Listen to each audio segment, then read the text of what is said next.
करायलाच हवं. सर पण मला खूप भीती वाटते. कसली भीती?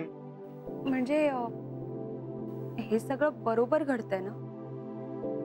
मी काही चुकीचं करत नाहीये ना? अंजली, तुझ्या मनात असा प्रश्न येऊच कसा शकतो? दोन प्रेम करणाऱ्या व्यक्तींना तू एकत्र आणते, सपोर्ट करतेस त्यांना. ज्यांच्या विरोधात पूर्ण जग आहे त्यांच्या सोबत उभी असतो. And it needs courage and you have that. या. आणि हो, अजिबात काळजी करू नकोस. या बाबतीत तुला कुठलीही आणि काहीही मदत लागली तर मला लगेच फोन कर. Thank you sir. आणि त्या दोघांना माझ्याकडनं ऑल द बेस्ट सांग. हो, नक्की सांगते. आता तर काही टेन्शन नाही ना?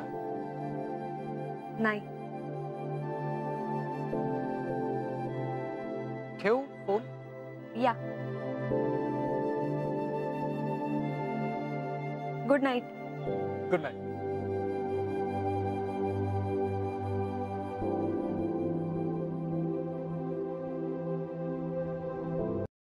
आजा आई बहार दिल है बेकरारो. नमस्कार. कसा आहेस मंग्या? बरं आहे. बहिणीचा पाय कसा आहे? हो ठीक आहे. सावकाश जा. हाय. अरे काय ग्लुकोज, किती वेळ? पेट्रोल मिळालं पटकन, पण परत याला गाडीच मिळेना. अर्धा तास थांबलो तेव्हा हा मंग्या भेटला. आणि भेटल्यावर बोलतो कसा, तुम्ही टेन्शनच घेऊ नका, मी सोडतो तुम्हाला. बापू वट आहे, सगळे ओळखतात तुला इथे.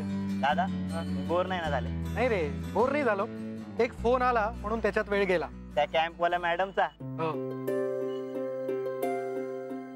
तुला कसं कळलं? सिम्पटम्स दिसतात ना चेहऱ्यावर. नाही, डॉक्टर नसलो ना तरी तुमच्या बरोबर राहून अर्धा डॉक्टर झालोय मी. अर्धा नाही, पूर्ण डॉक्टर झालायस तू. खूप भूक लागली, काही खायला आहे का? आपल्याकडे स्टॉक आहे ना आईने दिलेल्या बेसनच्या लाडवांचा. मग आण लवकर, भूक लागली मला. तुम्ही टेन्शनच घेऊ नका, तुम्ही लाडू खा, मी पेट्रोल भर लगेच.